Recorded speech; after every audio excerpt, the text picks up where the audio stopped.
আমাদের প্রতিটা মানুষের জীবনে নানান ধরনের সমস্যা ব্যস্ততা থাকে। সেই সমস্ত ব্যস্ততার মাঝেই কিন্তু একটুকু সময় বের করে নিজেদেরকে সময় দেওয়া উচিত। জীবন কিন্তু সুন্দর, জীবনের প্রতিটা মুহূর্ত যদি সুন্দরভাবে ভোগ করা যায়। আসসালামু আলাইকুম, কেমন আছেন সবাই? আশা করি সবাই ভালো আছেন। আলহামদুলিল্লাহ, আমরাও অনেক ভালো আছি। আর শুক্রবারের ছোট্ট একটা মিনি ব্লগ ভিডিওতে সবাইকে ওয়েলকাম জানাচ্ছি। কেউ ভিডিওটা স্কিপ করবেন না। আশা করি ফার্স্ট থেকে লাস্ট পর্যন্ত ভিডিওটাই জুড়ে থাকবেন এবং ভিডিওটাও আপনাদের কাছে অনেক ভালো লাগবে। আমি আমার কসমেটিক্স জার থেকে থানাকা প্যাকটা নামিয়ে নিলাম। আজকে একটু থানাকা প্যাক মুখে ইউজ করব। এ নিয়ে কিন্তু আমার থানাকা প্যাক মানে এটা নিয়ে দুইটা, এর আগেও একটা শেষ করছি, একসাথে দুইটা থানাকা প্যাক নিয়ে আসছিলাম কোটা। তো এই থানাকা প্যাকটা ইউজ করে খুবই সহজ, মধু এবং গোলাবেরি দিয়েও লাগানো যায়, আবার নর্মাল পানি দিয়েও। তো আমি গোসল করে রুমে আসছিলাম, তখন ভাবলাম একটু থানাকা প্যাক লাগিয়ে নিই। তো মুখে লাগা পানিটার মধ্যে ভালোভাবে ঠোঁট চোখে নিচে লাগিয়ে নিলাম। আর এই থানাকা প্যাক যে কোনো প্যাকে নারী পুরুষ উভয়েরই ব্যবহার করা মানে খুবই গুরুত্বপূর্ণ। তো এই প্যাকটা হচ্ছে আমি 20 মিনিট রাখবো, তারপর হচ্ছে শুকিয়ে গেলে মুখটা ধুয়ে নেব। তো থানাকা প্যাকটা লাগানোর 1 মিনিট পরেই কারিমার বাবার রুমে আসছে এবং সিঙ্গারা নিয়ে আসছে। তো সিঙ্গারাটা দেখে তো আমি আর মুখ সামলাতে পারলাম না, তো থানাকা প্যাকটা লাগিয়েই খাওয়া শুরু করতেছি। তো কেউ আবার বাজেভাবে নেবেন না। তো আমি মুখটা হচ্ছে ওয়াশ করে একটু রেডি হয়েই মোটামুটি চলে আসছি ক্যামেরার সামনে।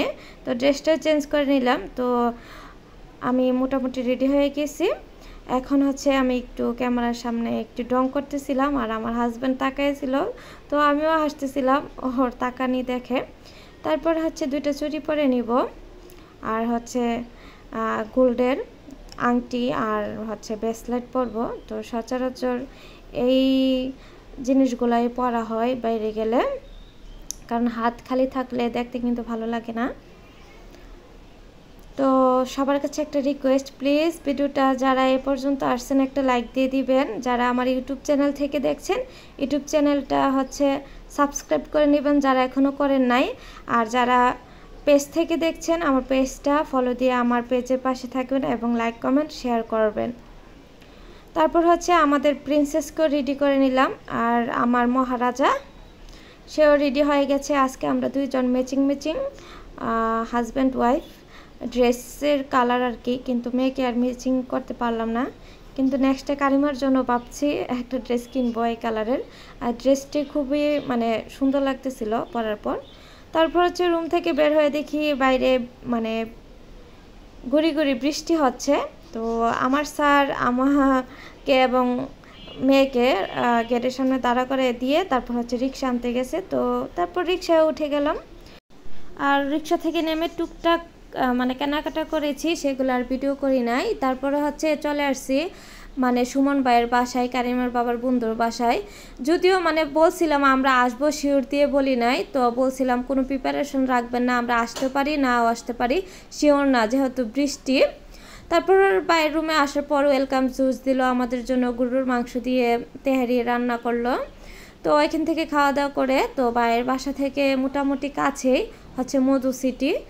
তো মধু সিটিতে আসছি, সুমন ভাইয়ের ওয়াইফ, সুমন ভাইয়ের মেয়ে, মানে সুমন ভাইয়ের পরিবার আর আমার পরিবার দুইজনেরই।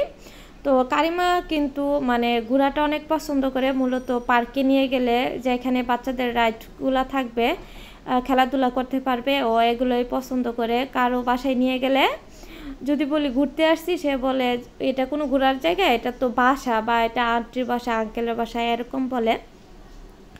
যখন পার্কে নিয়ে আসছে কারিমা কিন্তু খুশি। আর এখানে হচ্ছে তুফান ছবির মানে গানটা চলতেছিল, কারিমা নাচ করতেছিল। তারপরে কারিমা এক এক করে রাইডে উঠতেছে, খেলা করতেছে, কারিমা অনেক আনন্দ করতেছিল। কিন্তু সুমন ভাইয়ের মেয়ে অনেক ভয় পায়, তার জন্য সে উঠতে পারে না, তাকে উঠালেও কান্না করে। তারপরে হচ্ছে আরেকটা রাইডে উঠবে কারিমা। তো এটা সিঁড়ি দিয়ে একটু উপরে উঠে তারপরে এই রাইডে যেতে হয়।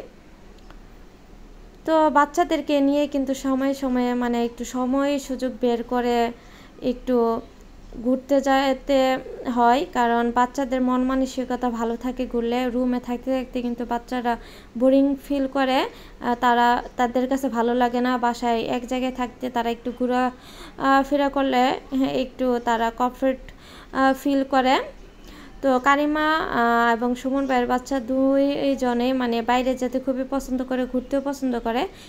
সবার বাচ্চাই, শুধু আমরা না, যারা মানে একটু শহর সাইডে থাকে, ফ্ল্যাটে থাকে, সে বাচ্চারা একটু বাইরে ঘোরাফেরা করতে পছন্দ করে। রুমে থাকতে থাকতে তাদের কাছে কিন্তু ভালো লাগে না।